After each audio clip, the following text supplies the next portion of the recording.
Prions encore le Seigneur.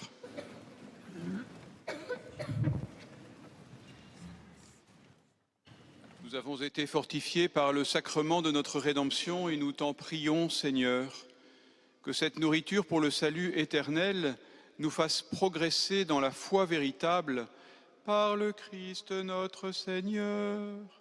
Amen.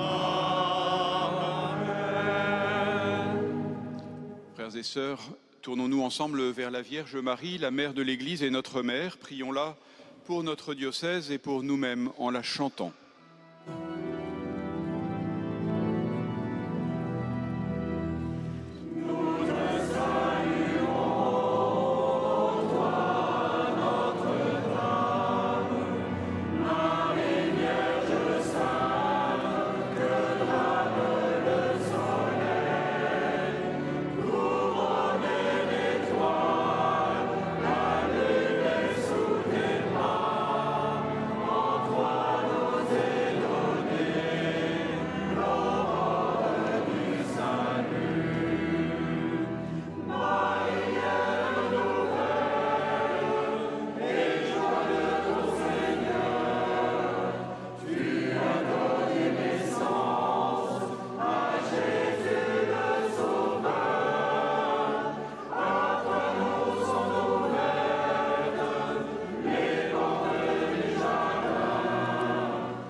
Chers amis, il y a 3 semaines, en la cathédrale Saint-Étienne de Limoges, je célébrais une messe d'action de grâce au terme de 8 années d'un épiscopat où j'ai beaucoup reçu et beaucoup appris des Limousins, en particulier à devenir évêque, ce qui n'est pas le moindre. Alors je remercie beaucoup la délégation limousine, prêtres, diacres, consacrés et laïcs, venus m'accompagner jusqu'en ma nouvelle mission. Merci aussi à Jean-Paul et Marie-Flore pour leurs mots trop généreux que je reçois surtout comme un stimulant. Lors de cette célébration à Limoges, il y a 3 semaines, il m'a été demandé par ceux qui deviennent à partir de ce jour mes anciens diocésains, il m'a été demandé de rappeler aux nonces apostoliques de ne pas oublier le diocèse de Limoges, qui attend le 108e successeur de Saint Martial. Je m'acquitte donc, Monseigneur, de cette tâche devant témoins en même temps que je vous remercie et de votre présence et de transmettre au Saint-Père que vous verrez bientôt mes remerciements pour sa confiance.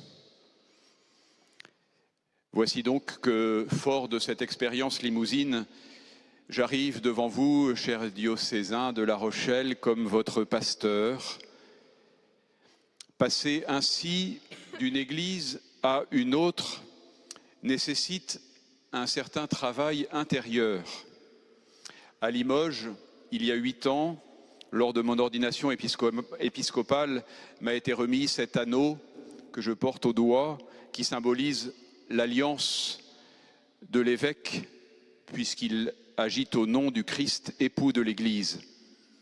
Et donc c'est l'Église de Limoges qui a pris pour moi, en quelque sorte, le visage de l'épouse. Mais vous l'avez compris, nous sommes dans l'ordre des images, et l'épouse, en définitive, c'est l'Église, la grande Église catholique, la même qui vit en Limousin, en Charente-Maritime, à Saint-Pierre-et-Miquelon et dans tous les diocèses du monde. Chacune de ces églises particulières a sa spécificité, son histoire, sa culture, mais elles sont l'unique Église du Christ. C'est pourquoi, si j'ai beaucoup à apprendre de l'Église et sur l'Église qui est en Charente-Maritime et à Saint-Pierre-et-Miquelon, je m'y sens aussi déjà chez moi, car on est partout chez soi dans l'Église. J'y arrive, vous le savez bien, dans des circonstances peu habituelles. La cathèdre vide en face de moi nous rappelle douloureusement l'absence de Monseigneur Collomb, dont je sais bien qu'il est en grande communion de prière avec nous. Sa situation judiciaire actuelle, vous le savez, ne rend pas possible sa présence, malgré la présomption d'innocence que le Saint-Siège a voulu honorer en le maintenant évêque titulaire de ce diocèse. Qu'il soit ici très vivement remercié pour toute l'énergie qu'il a dépensée avec l'ardeur zélée d'un missionnaire au service de ce diocèse. En votre nom, après Monseigneur Beau, je tiens à remercier aussi moi-même Monseigneur Jacques Collin, évêque de Luçon pour quelque temps encore, et qui était depuis 2 ans et jusqu'à maintenant administrateur du diocèse de La Rochelle. Avec vous, dans des circonstances difficiles, il a porté courageusement le gouvernement de ce qu'il me plaît d'appeler désormais notre diocèse. Merci, cher François, pour ce service.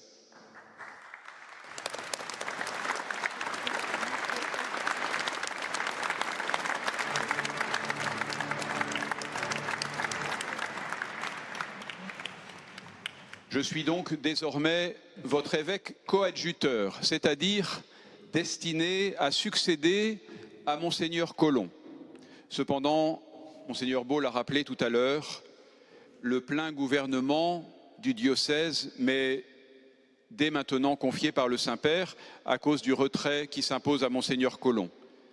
Par respect pour lui, je laisserai donc vide la cathèdre tant que cette situation durera.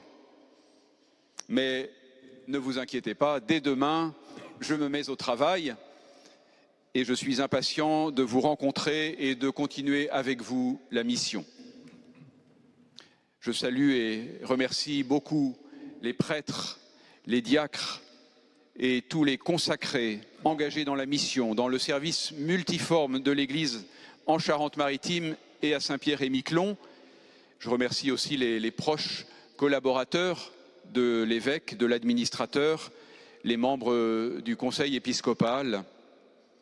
J'ai choisi de renommer le vicaire général, les vicaires épiscopaux et tous les membres du conseil épiscopal jusqu'à la fin de cette année pastorale.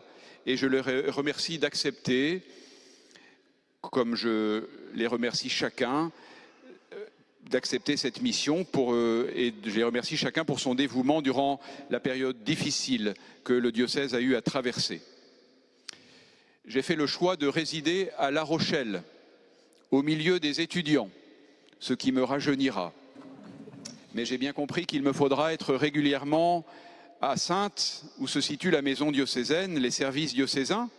Et puis surtout, il me faudrait être partout, je sillonnerai progressivement le diocèse jusqu'à l'archipel de Saint-Pierre-et-Miquelon, où une visite est programmée déjà pour juin prochain.